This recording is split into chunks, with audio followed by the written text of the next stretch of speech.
Hi, I'm Brent McMahon. I'm two-time Olympian and four-time sub-8-hour Ironman Champion. You're listening to The Physical Performance Show. And the winner is...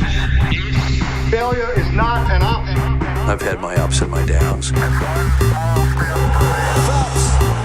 10 meters left. 3 minutes too good. The crowd roaring. Freeman wins gold. I think it's an absolutely breakthrough experience. Welcome to the Physical Performance Show, the show designed to inspire the pursuit of your physical best performance. I'm your host, Brad Beer. Listen in as we delve into how the world's top physical performers achieve their success, as well as the highs, the lows, and the journey of getting there. Let's get ready, set, let's go.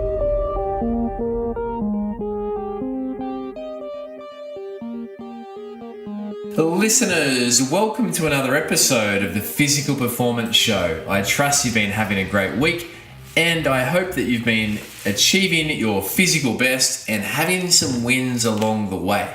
And I also hope that if you've been tuning in to previous episodes of the Physical Performance Show, that you have been learning and gleaning from the world's best and most inspiring performers, and putting into practice some of those practical pearls of wisdom that they share, or also just being more determined through their generous sharing of what it takes to endure the highs and lows on your way to outputting your physical best. Last week's guest was a great example of that, Olympic bronze medalist in the sport of triathlon at the 2016 Rio Olympic Games, South Africa's first ever Olympic triathlon medalist, Mr. Henry Schoeman. So if you missed Henry on episode 65, jump back through the archives and you'll really take a lot out of this great young athlete on the rise who's looking to go on to bigger and better things. And that only means a rise up the podium by two spaces or spots come the 2020 Tokyo Olympic Games. Today's show is lovingly brought to you, as always, by POGO Physio. We exist to help you perform at your physical best, and we do this through our industry-first fixed price and unlimited access 2, 6 and 12-week finish line programs. We want everyone who walks through the doors of POGO to get a high five moment at the end of their rehabilitation. We ensure this occurs through removing the barrier of paying session to session to receive your services. We've done that with this innovative Australian first way of offering the fixed fee finish line programs. Our finish line patients or clients, if you like, get access to state-of-the-art active rehabilitation equipment such as the AlterG anti-gravity treadmill, a host of clinical Pilates equipment, and then a host of other active rehabilitation services. In addition, consumers of, or graduates, if you like, of the finish line programs also benefit from unlimited hands-on physiotherapy and also select remedial massage therapy and podiatry services. The beauty is you get certainty of spend and certainty of outcome around your rehabilitation.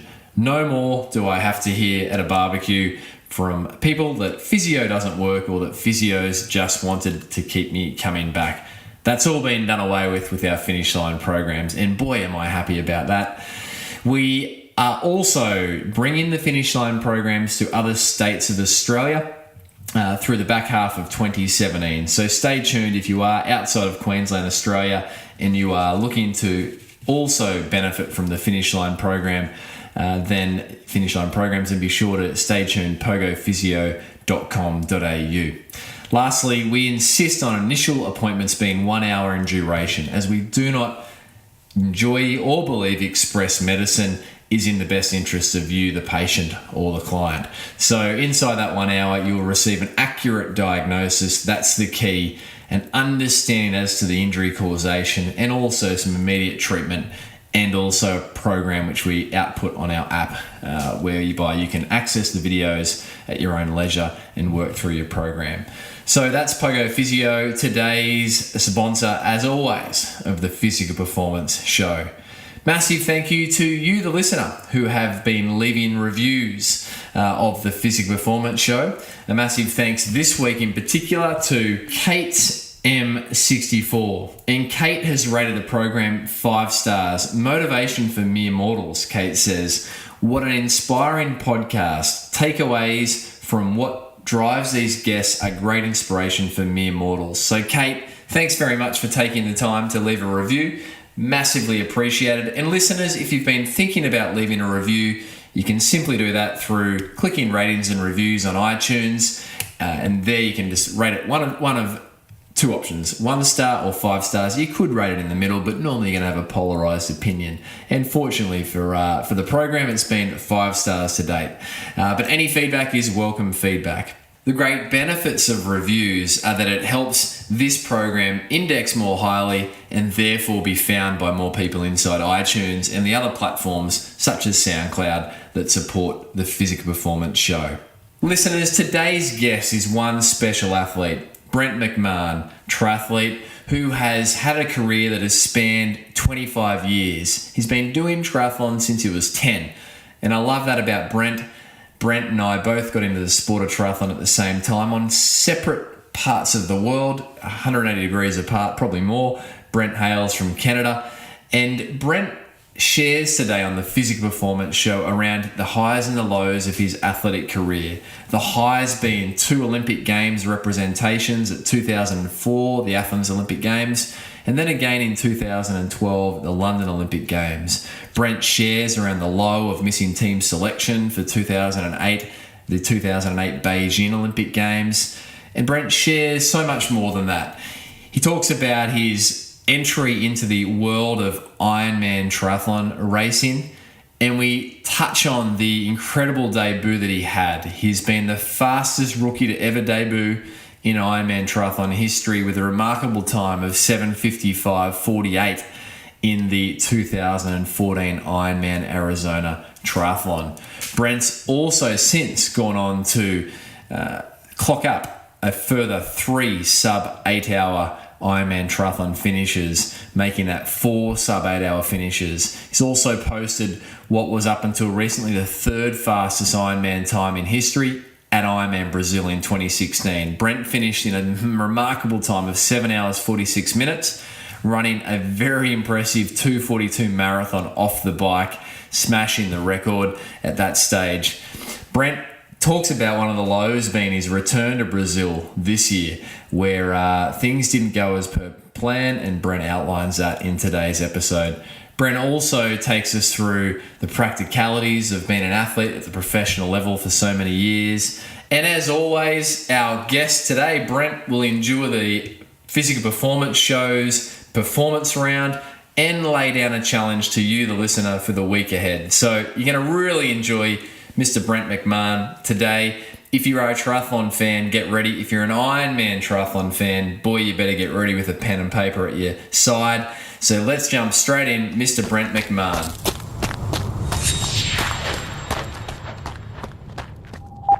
Listeners, this is a real treat. I met Brent McMahon recently here in Australia at Hamilton Island at the Super League Triathlon Series, and it was there that I became aware of the calibre of athlete Brent is and the incredible career he's had to date, with which has spanned Olympic Games, Ironman triathlon victories, sub-8 hour Ironman times, four of those in fact, and so much more. So I've been really looking forwards to catching up with Brent, and it's great to have you online today, Brent. Awesome. Well, thanks for having me, and looking forward to chatting. You're making me feel really good right now.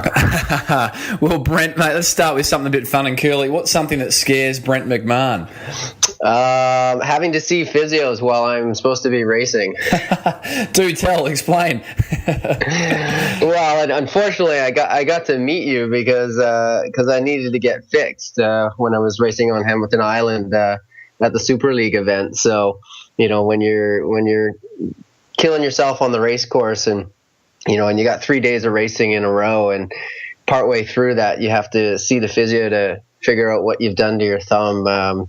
That's never a good way to be racing, but thankfully you took good care of me, and we essentially taped my thumb back on so that I could race 3 more races, and it all worked out in the end. But it was good to have you there and great to meet you and have you supporting me and getting me back onto racing. Well, Brent, I mean, it was a rare occasion where, you had 3 back-to-back days of, obviously the Super League racing, and this happened from memory on day 1. Your thumb puffed up big time. And, there's occasions in your career where you need to not tell the truth to keep someone out there, because we suspected you might need, myself and the other therapy team members, that you might need surgery on this, but you were racing no matter what. So it was one of those occasions where you patch you up and send you out there. As long as you do no more harm, then we'll deal with the consequences after, of which, Brent, required surgery, right? It did. And, it was quite funny after that, realizing that you guys were supporting me in racing by not telling me the entire truth of my situation. So I valued that, because had I known I was going to be going in for surgery to reattach the ligament on my thumb after day 1 of racing, I probably would have had a different attitude going into those next couple of days of racing, and I may not have even raced. But as a result, you guys kind of, you're experts, and you knew I wasn't really going to do any more damage because I completely tore the ligament off. So I could keep racing and still have fun and participate in the great events and push myself. And ultimately, as an athlete, that's what you get out there to do, is challenge yourself and put things aside so that you can do that. And for me, it was just, I was in a bit of pain, but, it meant I could still race if we taped it up. And so it was pretty crazy. But then 2 days after getting back to Noosa, I was in at the surgeon's office and creating a plan to get surgery done. And 3 days later, I had surgery and I was on a plane back home to Canada. And what was the recovery like, Brent? I mean, obviously you're in a splint. How long before you could get back on the bike, back running, and then back in the water? Well, that was the great thing that the surgeon was really proactive, and he knew what I did as a living, and he knew that I as soon as I could get back training, I wanted to. And so 2 days after surgery, he had a custom splint made up for me, and he said basically, as long as it doesn't hurt it a lot more and I don't put any stress on it, I could keep training. So 3 days after surgery, I went for an hour run, and I had to keep out of the water because of the stitches and incision, but and I could hop on the trainer and ride the trainer, essentially just resting on the palm of one hand and using the other. So really it was just a week to 10 days out of the water, and it was probably 2 or 3 weeks before I was back swimming fully. And then, really, I ran pretty much right after and was back cycling. So you try and be creative so that you can still get the training in. Yeah, absolutely. And Brent, I mean, listeners might not know, but this didn't happen falling off a bike at 50k an hour. This was a fairly benign fall on the run with a bit of a wet road, right?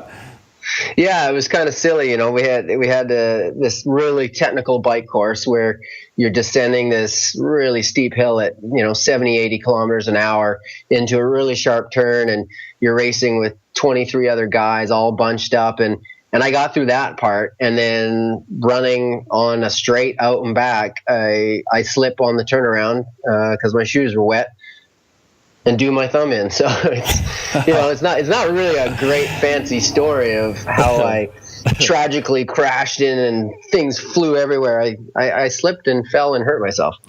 Oh, Brent, and this is after not just a couple of seasons in the sport. If we go rewind the clock, you've been doing triathlon since you were 10. It's 25 years of triathlons. You and I, Brent, are the same age, and it's uncanny. I got into triathlon here in Australia at 10, 11. And so, mate, I feel like I'm talking to a bit of a kindred spirit. What was the moment that drove you into the sport, Brent? Was there seeing something on TV, or who introduced you to this, what would become career of triathlon? Really, it was just friends. I was in a swim club and I was in track club and rode my mountain bike for fun with my friends. And there was the Victoria Youth Triathlon where I lived and I grew up. And one year we decided, hey, let's try this triathlon, at the university. And so, at the age of 10, I just did it because I was athletic and I liked sports and I played soccer and my friends were doing it. So, so I kind of just fell into it. And I just did that one race a year for a few years. And then I, went to a triathlon camp and kind of learned a little bit more about it and, the challenges and stuff. And so just as I got older, I just got more and more intrigued with the fun and the challenge of trying to learn to excel at 3 sports. And I still played lots of other sports, still played soccer all through high school and water polo and swimming and, all sorts of stuff. And, so it wasn't really until I graduated high school that I focused just solely on triathlon and sort of honing my skills that much more. And was there any moments, Brent, through your development years where you realized that you had something special? I think it was, I have a unique relationship with my coach, Lance Watson. He and I have been working together for 20 years or over 20 years now. So it was kind of at that first triathlon camp that I met Lance, and I was I think I was 14 at that time, and I think he saw that I had some talent, but I had a lot of work ethic and perseverance in me, and so I then the following year met him again, and we started chatting, and he started to help me out with some training, and because I qualified for the World Championships as a junior in 1995, and so it was really kind of just working with Lance and him just kind of taking interest in me as an athlete, and he supported me doing soccer in the winter and then doing triathlon in the summer, and I just really kind of just worked away at it and essentially just got better and better. My swimming was actually my weak sport. So I was actually a better duathlete as a young kid. And, so I just developed my skills, and as I worked at it and worked harder at it, I saw that, the more I put into it, the more I would get out. And that's kind of the neat thing about triathlon is there's lots of things to always pique your interest and work on it. It's, it's not like swimming where you're just continually going back and forth in the pool. It's a lot more dynamic. And did you get a sense, Brent, through those years that starting to work with Lance as your coach, and as you say, it's a remarkable coach/athlete relationship you've had for all these years. But did you get a sense that this would be your career when you were that teenager?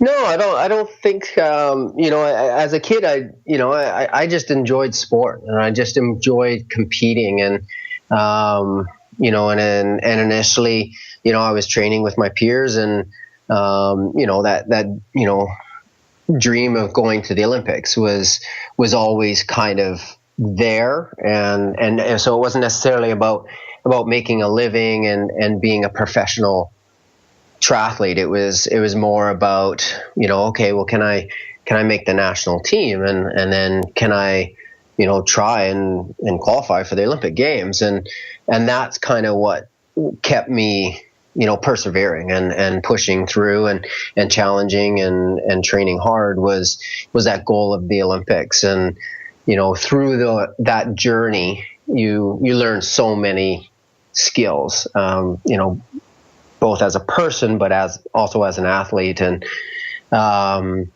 initially it was just about, that journey to the Olympics. And then through that, as I got older, it became, a full-time, job. And so I had to figure out, okay, well, how do I do this full-time and make a living at it to support myself? And that's kind of really when it started to transition to, okay, I'm a triathlete.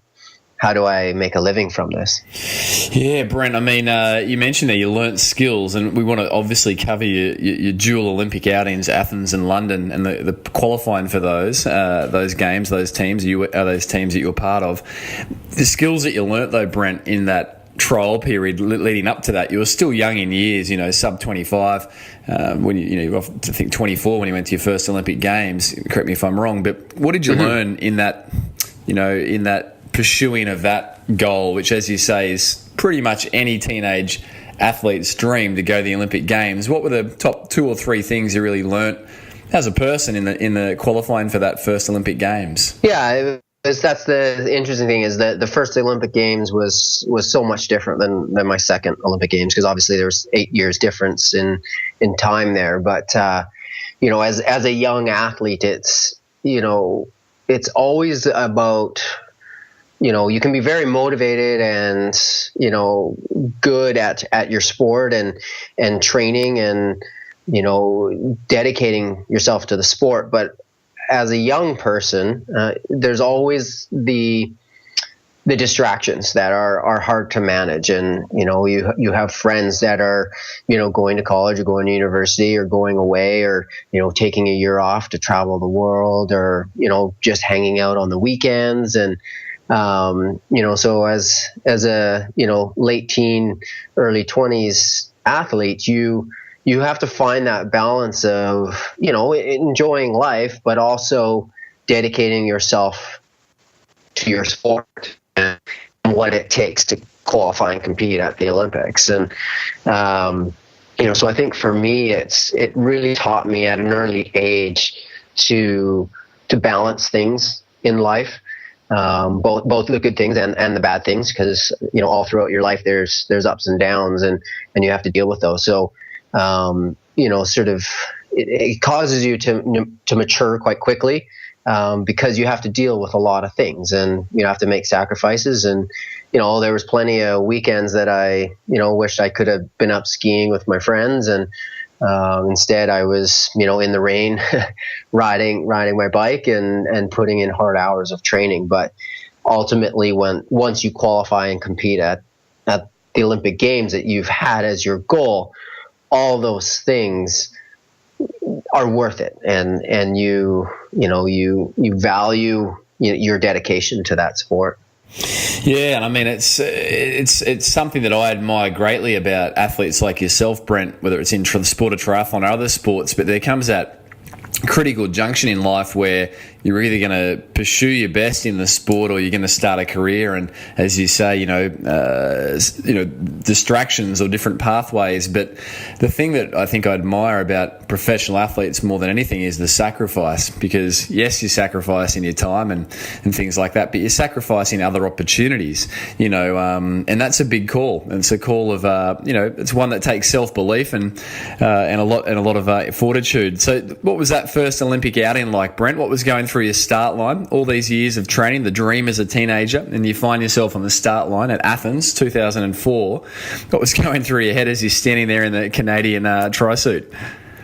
Well, it was essentially a whole childhood of preparation for that. And, so it was, amazing to have achieved that goal. And,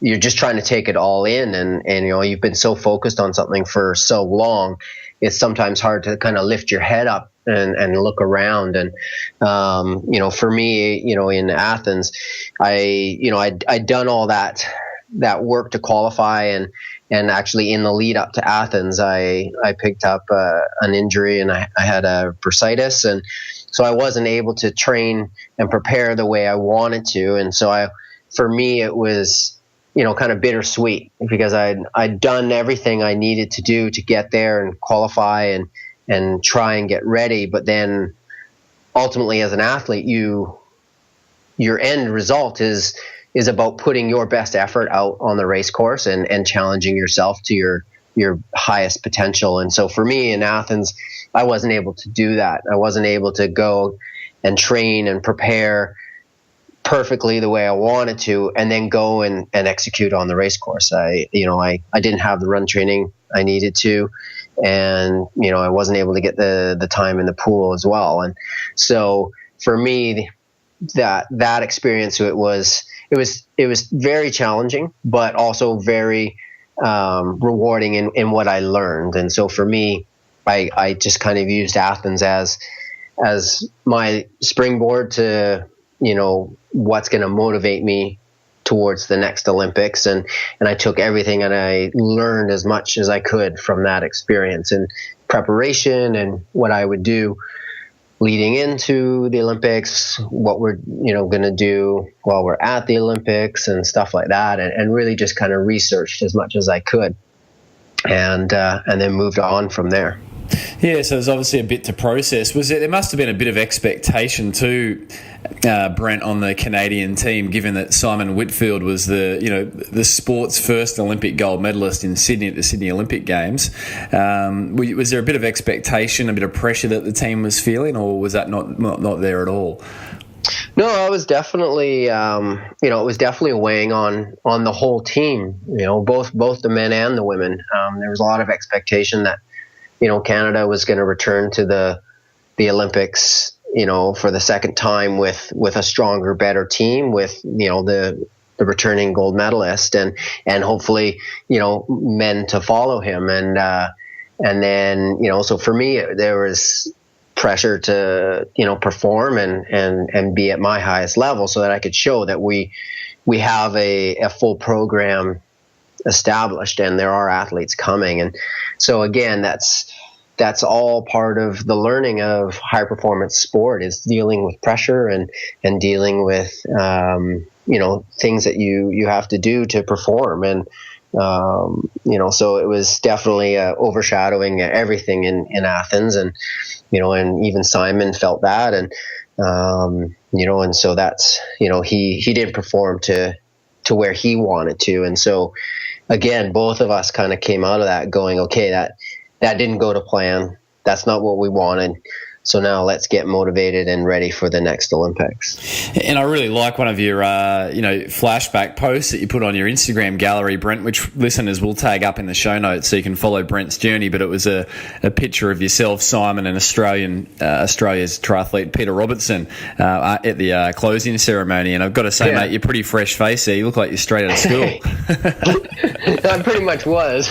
Exactly. So, Brent, what was it like, going through, obviously, the next Olympic cycle? We're still in this, Olympic distance world that you're competing in at this stage prior to your Ironman, outings. So what was the next Olympic cycle where obviously the team selection didn't occur for you, and then going on to London, which was, as you say, 8 years after Athens? What was that 8-year period like? What were the highs and the lows through that, Brent? What happened? What took place? Yeah, it's essentially qualifying for the Olympics. It's a 4-year process, and you have to get yourself, to recover from the build up to one Olympics, recover from that and then build up to the next one. And, so for me, that was, like we were talking earlier about transitioning to how do I make a living and how do I support myself as a triathlete. And so the couple of years after the Athens Olympics, I started to dabble in Xterra, which is off-road triathlon.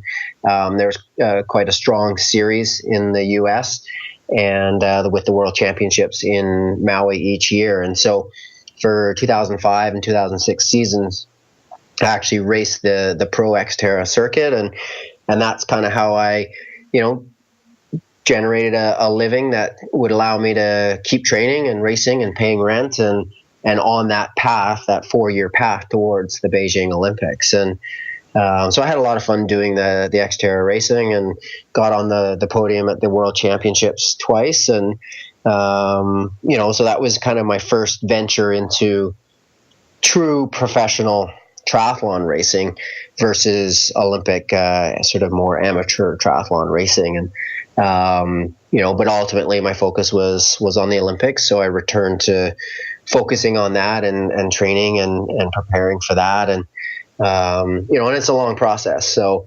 I had injuries, and I actually crashed at the Mooloolaba World Cup and broke my wrist en route to qualifying for Beijing, and had to race the following weekend in New Zealand with a fractured scaphoid. And again, it's just, as an athlete, you those are just things that you have to work through, and you work through injuries, you work through, hard times, and, you have that goal and you do whatever you can to achieve it. And, and so for Beijing, I ended up qualifying Canada a spot, but I did not qualify myself an outright selection. And as a result, the high performance department chose to not select me as an athlete to Beijing, even though I qualified the spot, and send another athlete in support of Simon. And so it was a tough pill to swallow. And, you put 4 years of training and prep, and you do the work to earn your country a spot, and then you don't get to go in that spot. But that was where I was at. And so after that, I really had to decide, that's 8 years of my life dedicated to qualifying and competing at the Olympics. Do I want to add another 4 years onto that to qualify and compete for London? And, it took a long conversation with my family and my friends and my girlfriend, Carolyn, and partner. And, because all those people make the sacrifice with me. Carolyn's here at home while I'm away racing and trying to qualify. And, for periods up to, 3 months I was away. And, so I, went to those people and I said, what would you think about me dedicating another 4 years to preparing and qualifying for London? And, and they all supported me, and they're like, we'll support you in whatever you want to do. And, all my therapists that keep me healthy were on board, and they're like, if that's what you want to do, then we're right behind you. And so that was a really hard decision, because, I could not do Olympic racing, and I could go start racing Ironman and half Ironman racing. And, I think the year after Beijing, not qualifying, I did my first 70.3, and then I did my second one, and I won the second one that I did. And so clearly I was like, okay, I can do well at this half Ironman and potentially Ironman. But I had to decide, is that the route I want to go or not? And so I decided I wasn't happy with my Athens experience, and I wanted to go to an Olympics fit and healthy and ready to race. So off I went to qualify and eventually compete at the London Olympics. And, there's always race dynamics, and swim didn't work out well for me. So I was in the second pack and chasing, and I had one of my fastest runs off the bike in London, and I raced as fast and as hard as I could, and I was healthy and strong, and that's what I wanted to do. And the end result, the placing, was not what I wanted, but I got to put my best effort out. I got to race for my country, and I got to race healthy and strong. And so after London, I was happy with that, and I was happy to retire from Olympic racing and move on to the new journey of Ironman and half Ironman racing. Yeah, and hasn't that been a successful chapter in your career? The London outing, you said you ran your fastest 10K off the bike. What did you run that day in London, Brent?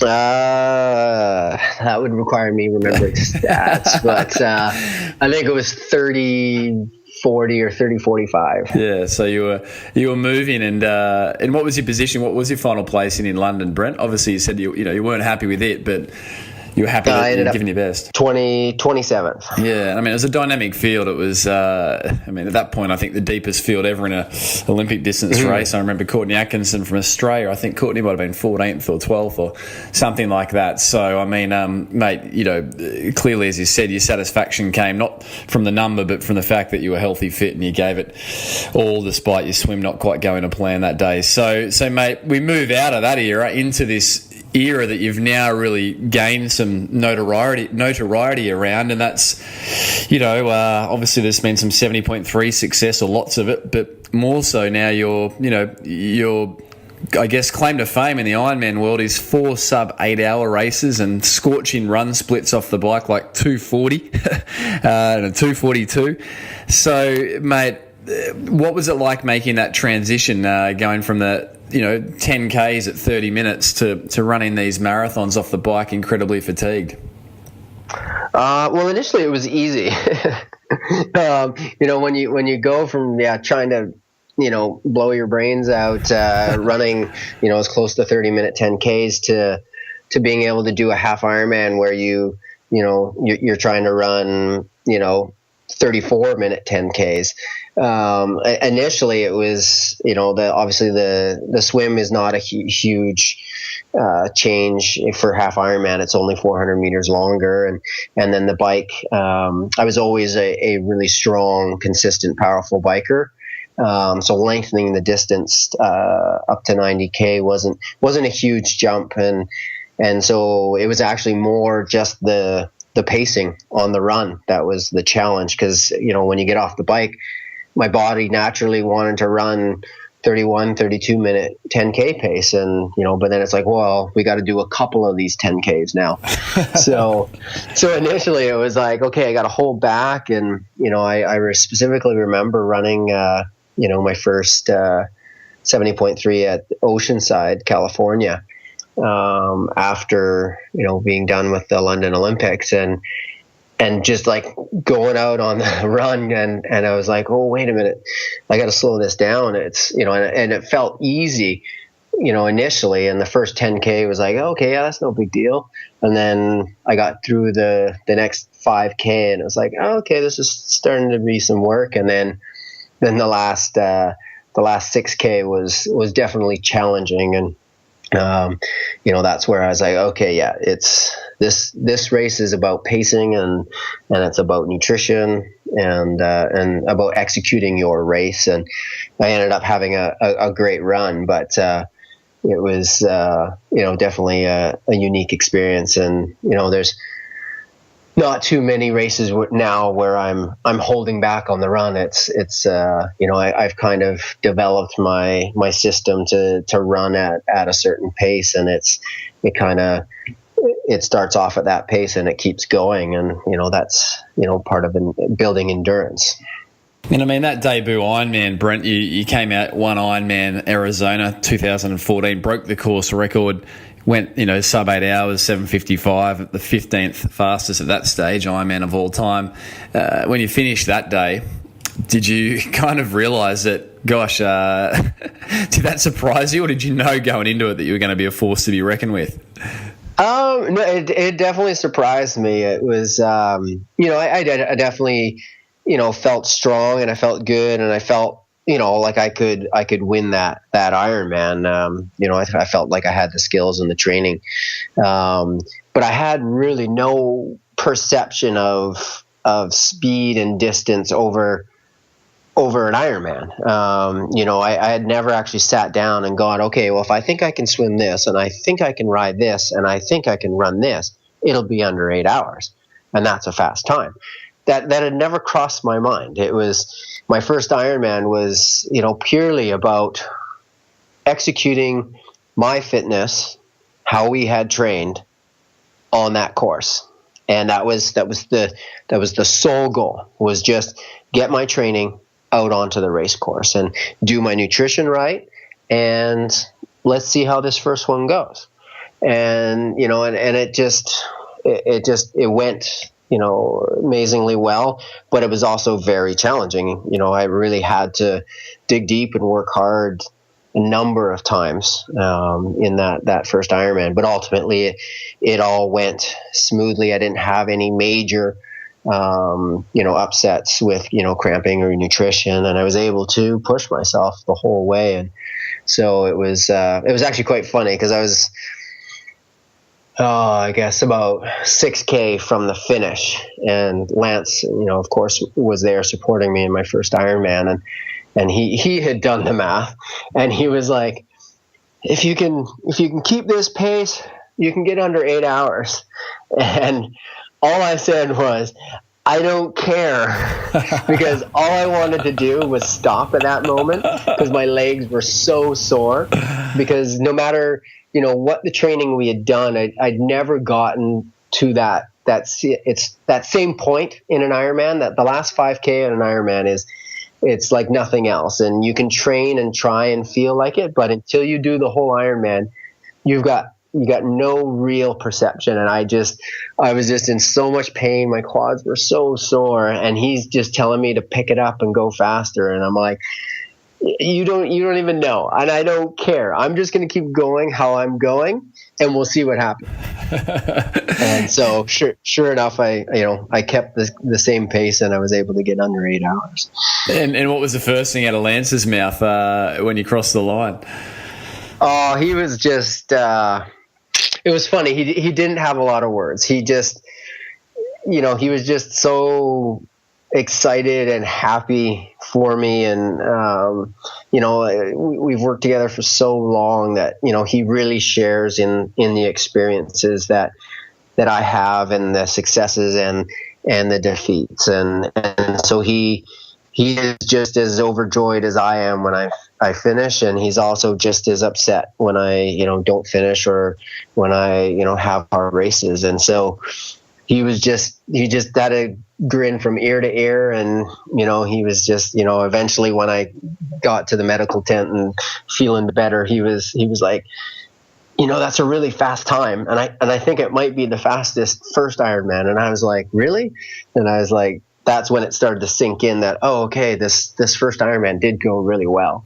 Yeah, gosh. And I mean, you mentioned that there's times of, he's been there through the defeats and the low points. You went from, the high of the fastest debut ever by a rookie in an Ironman through to, picking up, another Ironman victory. I believe it was 2016 Ironman Brazil, where you ran 2:42 off the bike, smashed the course record, and were within, a whisker of a few seconds of what was then the Ironman world record.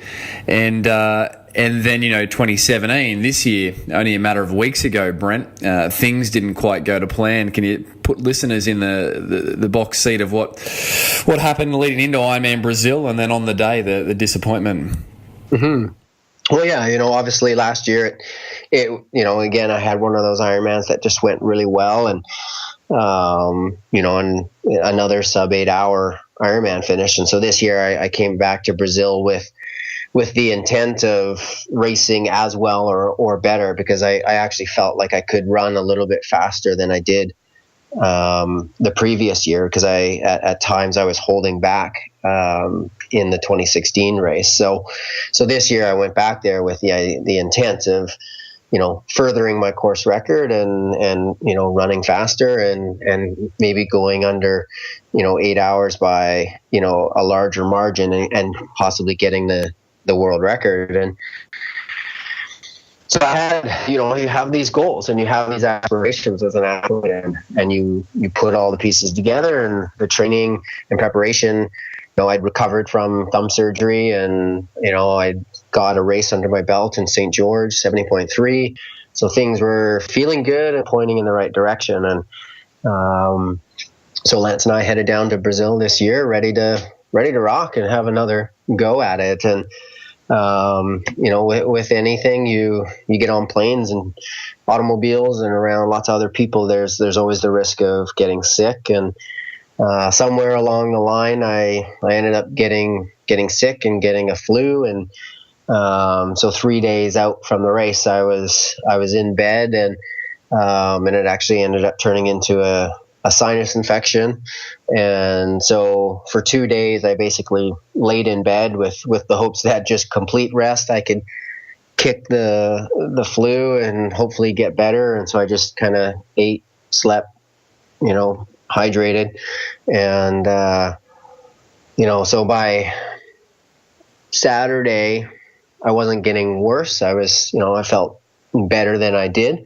And, I decided, okay, if I wake up race morning and I'm not feeling worse and I'm moving in the right direction, then I'll go out and have a go at the race. And, and of course, the night before a race, you never sleep. You're always, up thinking about the race, and you spent the day preparing your bike and your nutrition and all that stuff. So your mind's going a million miles an hour. And so I just, thought about the race and execution and what I wanted to do, and, just hoped my body would cooperate and I'd be able to get a good effort out. And so I started the race, and warm up didn't feel too great, but I was like, sometimes you feel crappy warming up, so put that aside. You just focus on the race. And so off I went, and the start of the swim, it started to become evident that I was not healthy and not going to be able to have an excellent performance today. But I figured at least I can try and get a solid day. If I just pace it and keep things under control, then I should be able to get through it. And I got through the swim and was 2.5 minutes down from where I normally would be. And so I just, headed out on the bike and tried to, make up some time and ride consistently, but the body just was not there. It wasn't ready to have a good effort. And so I sort of barely made it through the bike, and got to the end, and I had to make that decision of, okay, what do I do now? Do I go out and start a marathon and see if I can, run a marathon, off of, not feeling very good on the bike? And, I don't like shying away from a challenge. I've always, accepted what I've been given and try to make the best of it. And so I headed out on a marathon feeling crappy and coughing my guts out and just feeling terrible. But I was just like, I have to at least give it a go. And so I set off, and I got rolling and coughing and jogging and running. And, I got through halfway, and I think I ran an hour 21 or an hour 22 for the first half. But as I was getting to that, I just, things were falling apart, and I continued on, but then it just, spiraled downhill. And, I just could not convince my body to keep going. And, it was frustrating because I had all the preparation and I was ready, but, you get sick, and, whether you like it or not, the virus is going to disagree with you, and it's going to tell your body to stop. So unfortunately, I had to pull out of a race, which I haven't done in ages, and it's the last thing an athlete wants to do. But I was just going to get sicker and or even get injured by just keeping going. So I had to pull the plug, and wasn't able to defend my title, and that was frustrating. And was it difficult, Brent? Obviously, those close to the triathlon world are probably across the Tim Don's success that day with setting the new Ironman world record. As an athlete that would have typically been there pushing the pace, that must have been a bit of a double wound for you. As pleased as you'd be for Tim's success, but knowing that that's what you're capable of, that must have been even tougher. Yeah, that's like I said, that was my intent, was to go there and challenge the record again, and we had great conditions again. It was damp, it was cool, and so it was the perfect opportunity to do that. And so it was frustrating to see Tim riding away, and and having that awesome effort, and and that's, but in reality, I know exactly what that feels like. That was me last year. I had that amazing day, and he was in the group behind watching me go off the front. So it's always good to have perspective and see other people's side of it. And we're both athletes, and he's going to have ups and downs, and so he had a great day, and I had a crappy day, and so good on him for capitalizing on his great day and having such an awesome race. Yeah, absolutely.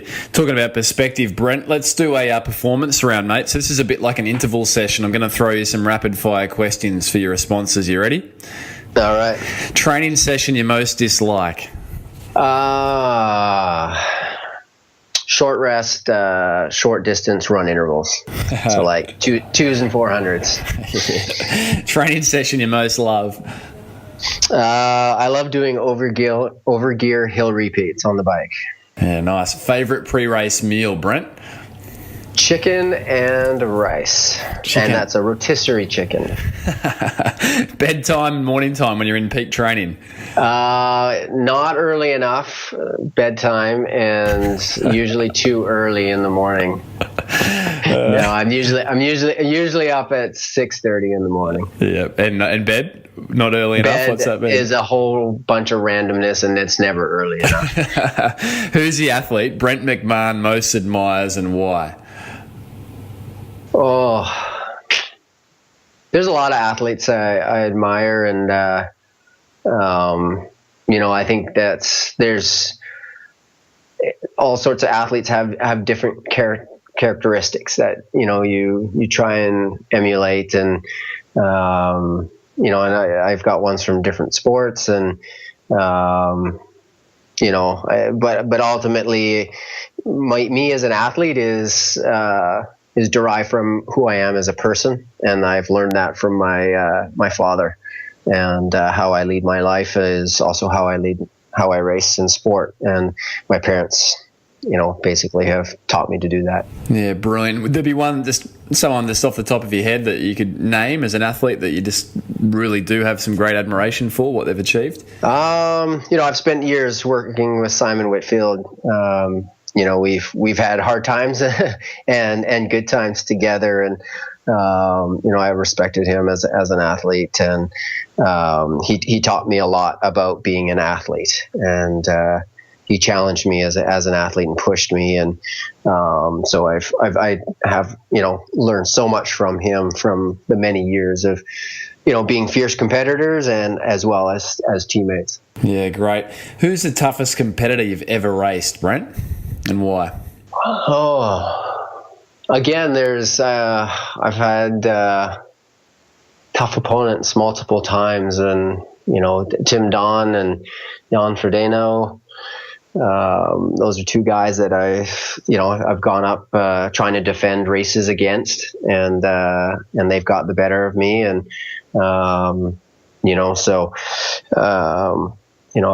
I've had a good bout with Tim a couple of times now, and we just end up at the same races battling, and so it's a fun back and forth. But Jan's I think he's got the tally on me so far, so I'd love to get one on Jan. Reverse it. Is there a mantra you use, a bit of self-talk that you consistently use, Brent, across your Ironmans and your racing at this stage of your career? I think ultimately it's being tough. It's been a career long mantra. It's got me through so many things, and ultimately if you're tough and you focus on your goal, you can achieve what you want, and you can get through pretty much anything. Yeah. What's, Brent, the one word you'd use to describe your racing style? Is it tough? Yeah, I think tough. Tough's a good one. I like to be calculated. I don't have to be at the front the whole day. It's about being at the front at the end of the day, and I try and play my cards when I need to. Yeah, smart athlete. Your best recovery tip, Brent? Sleep and nutrition. Worst injury? Yeah, good advice. Worst injury? Worst injury. Thumb. But yeah, thumb. Probably my thumb was probably the most dramatic. But I've had basically going into 2 Olympics, I've had tendinitises that just were stubborn. So that's kind of my nemesis is tendinitis. Oh, mate, I think it's every athlete's nemesis, tendon problems. Brent, we're nearly out of the performance zone. You're doing really well. How would you describe being in the zone? Balance of effort and ease. Wow. When was the last time you were in the zone? Brazil 2016 was the longest time in the zone.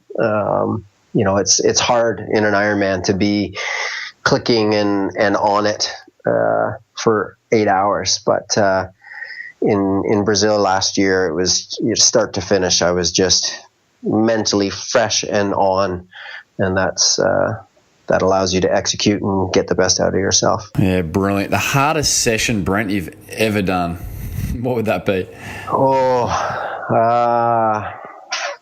I did a Kona session last year where I rode out to Hawi and then did the climb up to Hawi twice, and then rode back halfway and then ran for 20K. So that was a big day. That was about the end of me. It was like the worst parts of the Ironman Kona course twice, and then in the heat. So yeah, that was brutal. And the last question, Brent, the performance round. What's the funniest or strangest thing you've ever seen, either out racing or training? Bit of a fun question. Oh, well, it's almost happened to me a couple of times. And a dog taking one of the athletes out in probably my first professional race as a triathlete. I was doing my first race to win prize money, and I was just hoping to finish in the money. And I was in Taiwan, and one of the main Taiwanese guys that was up the road, a dog literally just zoned in on his bike and took him out. And so my payday got one person better because of this dog that just randomly chose this poor guy. Dogs and athletes just don't mix well no matter what it never sport. goes well. Brent, thanks for sharing around that performance round. We're coming in towards the tail end of our time today, and just a few advice-related questions. Lots of Ironman athletes that listen to this program, Brent, and so I'm curious, what would be Brent McMahon's one bit of advice, if you could boil it down, just for the Ironman triathletes or aspiring Ironman triathletes, in terms of nutrition? Recovery, or there's probably two things. One is recovery nutrition. I think as a professional, I have lots of time to get my nutrition in and eat meals, before and after workouts and, stuff like that, because I don't have to go to work.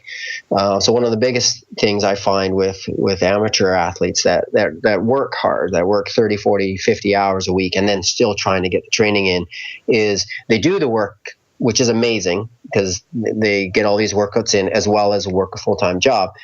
But then they don't get the benefits of the workouts because they don't get the nutrition in after, so that they can recover from that workout. So post-workout nutrition for recovery, I think, is the one of the biggest things that a lot of amateur athletes miss out on. They do the work, but then they don't capitalize on it without nutrition. Yeah, brilliant. I mean, specifically, what would you say for you do? I mean, to recover from your sessions with your nutrition. For me, it's getting food in within 30 minutes. And so for me, I make a shake that's a mix of carb and protein that my sponsor has a line of, and it's finding a flavor that you like to drink right after a workout that gets you a balance of carbs and protein, and that's what your muscles and body needs. And a shake it's just easy. I can throw it in my bag, and so as soon as I get out of the pool, or as soon as I finish my run workout, get in the car, drink my shake, and drive home. And so if you're working, you can get in your car, head to work, get your shake in, and then you can, have your meal or whatever once you get to work. Yeah, fantastic. And what about those debut Ironman athletes, Brent, who might be taking to their first one in 2017, the year of this recording? What's one bit of advice you'd give? Plan for the unexpected. Everybody, most people typically have a good plan for what they want to do at their first Ironman, and they have their goals, and swim this, bike this, run this, but then they plan nutrition and strategy for that. But it's important to understand that it doesn't necessarily always go to plan. So having a backup plan for nutrition in case you're out there for a little bit longer, or if you get one flat, two flats, they've put a lot of time and effort into getting ready for that first Ironman. You don't want it to go sideways because of something you didn't, have ready or a backup plan. So having extra nutrition and thinking about some things that might go wrong. And doesn't that just apply across all sports and physical pursuits, Brent, not just Ironman triathlon? So, mate, thanks so much for sharing. Brent, what's on the bucket list, both in sport and personally for yourself? I think in sport there's a lot of fun racing that I'd love to do, and endurance racing. Some of the something like the Cape Epic mountain bike stage race is, I love mountain biking, and endurance events, obviously intrigue me. And so, doing some long endurance events, once I retire, that'll be right up my alley. And then personally, it's going to be, eventually raising a family and, encouraging my kids in sport, and with, whatever they choose, being excited about, what they do. Mate, there'll be a bit of a gene pool there, don't you worry. And Brent, mate, there's a bit of social media feedback here. Enrique has asked us to thank Brent for being humble. We saw him racing in Ironman Brazil. And Andrew G Fitness out of Sydney, Australia has asked, is gym-based strength and conditioning part of Brent's training? If so, what generally would Brent focus on? Strength, I especially with Ironman is a huge component, because of the long duration, you do break down muscle tissue. And so each year we do a block of specific strength training through the winter to, essentially rebuild some muscle that I've broken down throughout the whole season. So that's a focused gym block where, I'm doing strength building, muscle building exercises, so squats and push-ups and some more dynamic stuff mixed in with core movement things. And then as we work into the season, it's more around core exercises, core stability, and then sport specific stability exercise. So I do exercises for my shoulders, for swimming, just so that they, stay strong from swimming to riding long times in the aero bars. So less kind of power strength based and more just stability and function. Yeah, mate, fantastic. I hope that helps, Andrew. Thanks for sharing, Brent. Brent, two things.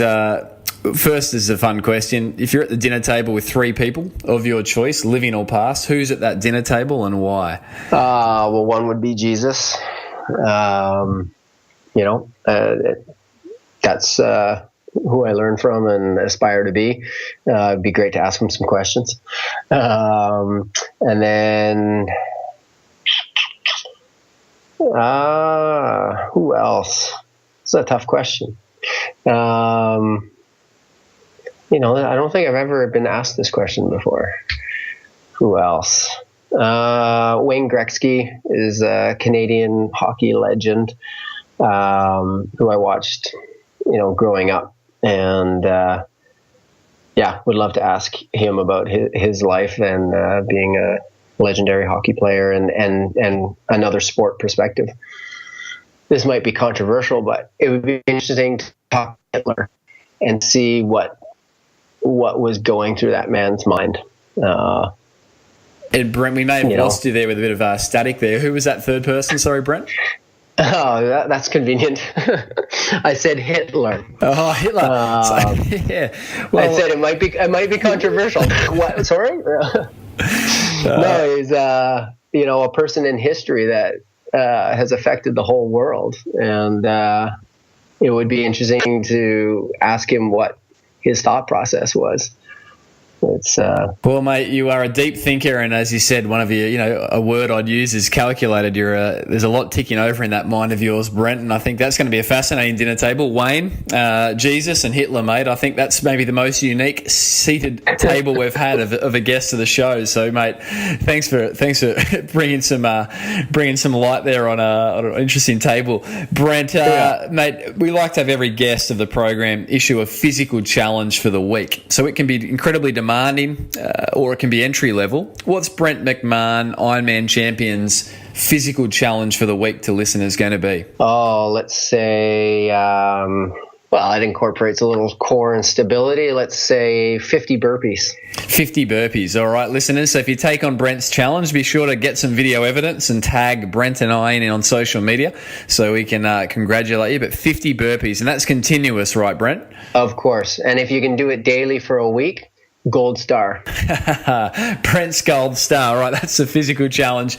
Mate, talking about following your journey, where can listeners find you on social and beyond that? Twitter and Instagram is TRI Brent McMahon. And then I got my website, brentmcmahon.com. Brilliant. So listeners, we'll tag that up in the show notes. Be sure to jump over and give Brent a follow. There's, obviously some big things coming up in store for this athlete. And, mate, I just want to say thank you for sharing so openly and the highs and the lows. That's the athletic journey. And, mate, on behalf of the listeners, we wish you all the very best for 2017 and beyond. Perfect. Thanks for having me.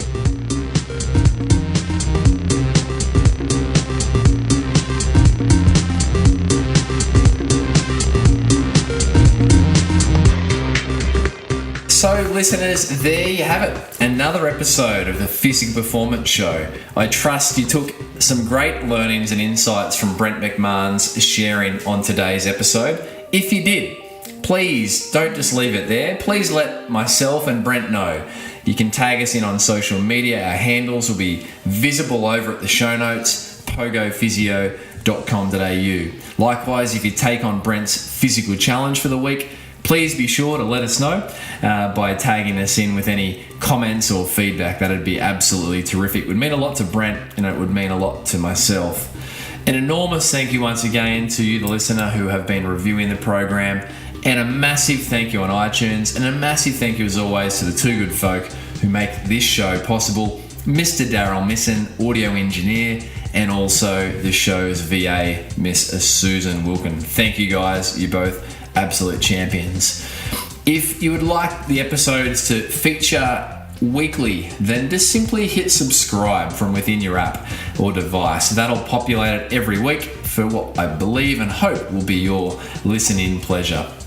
And another favour, guys, if you've been enjoying it and taking something from it, and you know someone that perhaps in this instance around Brent's episode is a triathlete, then please copy and paste the URL. It's very easy to do from any smartphone these days, and send it to them in an SMS or an email, whatever it may be, Facebook Messenger. Share the episode with them, share the love. That'd mean an enormous amount to myself and once again, Brent.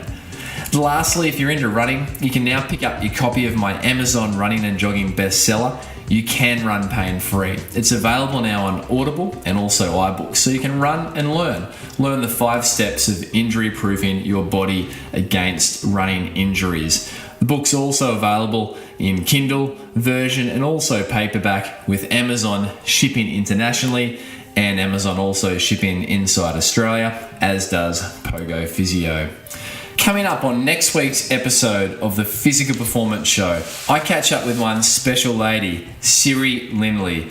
Siri has been a world champion triathlete herself and is also now one of the most credentialed coaches in the sport of triathlon. Siri's honour roll is as long as both of my arms. Siri has coached Olympic medalists, has coached multiple world Ironman triathlon champions in both Leander Cave and Miranda Carfrae. Siri's also coached 70.3 world triathlon champions, right through age groupers. The success is unprecedented. And Siri shares around really the insights from her career as an athlete, which is an extraordinary story, listeners. You need to hear this one. Siri started with no swimming, and from there, in a few short years, went on to win a world championship. Just remarkable stuff. So you're going to really enjoy Siri Lindley. It's a continuation of the Ironman triathlon theme, so be sure to tune into next week's episode featuring Siri Lindley. And until then, keep pursuing your physical best performance. I'm Brad Beer, and this has been the Physical Performance Show.